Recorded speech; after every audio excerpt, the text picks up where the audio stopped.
دفعہ کا ذکر ہے کسی گاؤں میں بہت ہی غریب دھوبی رہتا تھا۔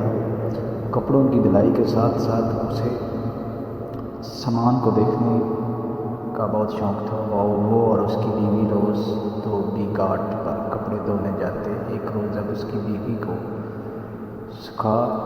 کپڑوں کو سکھا رہی تھی، اس کی نظر آسمان پر پڑی۔ کیا دیکھتی ہے کہ آسمان سے ایک ہاتھی اڑتا ہوا زمین پر اتر رہا ہے۔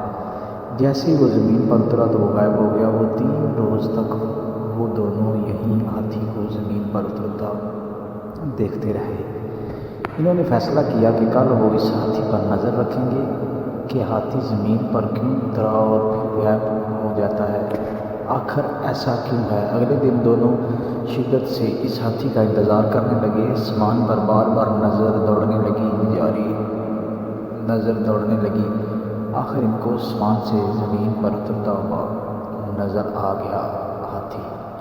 دونوں اس کے پیچھے چل پڑے۔ ہاتھی گنے کے کھیتوں میں گھس گیا۔ وہ خوب پیٹ بھر کر گنے کھانے لگا۔ ہاتھی کا پیٹ بھرا اور اڑنے کی تیاری کرنے لگا۔ جیسے ہی اس نے اڑان بھری، دونوں میاں بیوی نے بھی ہاتھی کی دم پکڑ لی اور ہاتھی کے ساتھ اڑنے لگے۔ ہاتھی آسمان کی بلندیوں کو پہنچا تو دھوبی کیا دیکھتا ہے کہ ایک پہاڑ ہیرے سونے کے جواہرات سے چمک رہا ہے۔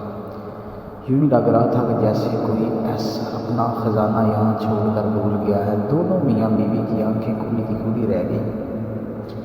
آخر ہاتھی پہاڑ پر اتر گیا۔ دونوں میاں بیوی بھاگ کر سونے پر ٹوٹ پڑے اور زیادہ سے زیادہ سونا اکٹھا کرنے کی کوشش کرنے لگے۔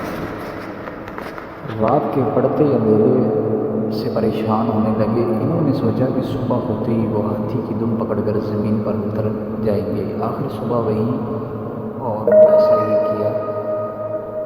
زمین پر اترے اور اپنے گھر کی طرف رواں دواں ہو گیا۔ ایک غریب دھوبی جو روز بروز امیر ہوتا جا رہا تھا، اس کو دیکھ کر سارا گاؤں حیران پریشان۔ اچانک ایسا کیا ہوا کہ دھوبی اتنا امیر ہو گیا؟ گاؤں کے لوگ دھوبی کے پاس آئے اور اس کے یوں ہی اچانک امیر ہونے کا راز پوچھنے لگے۔ دھوبی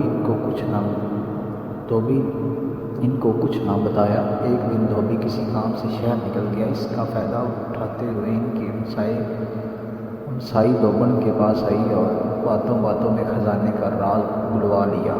رات کو جب دھوبی واپس آیا، دھوبی نے سارا ماجرا بتایا۔ دھوبی کو اپنی بیوی کی اس حرکت پر بہت غصہ آیا، مگر اب بات ہاتھ سے نکل چکی تھی۔ صبح سارا گاؤں دھوبی سے مدد مانگنے کے لیے آ گیا۔ وہ ان کے ساتھ کھیتوں میں چلے اور ہاتھی کے ساتھ خزانے تک پہنچنے میں ان کی مدد کریں۔ یہ سب سننے کے بعد دھوبی کے دل میں لالچ پیدا ہوا۔ وہ ان کے ساتھ جا کے اور خزانہ اکٹھا کر کے لائے گا۔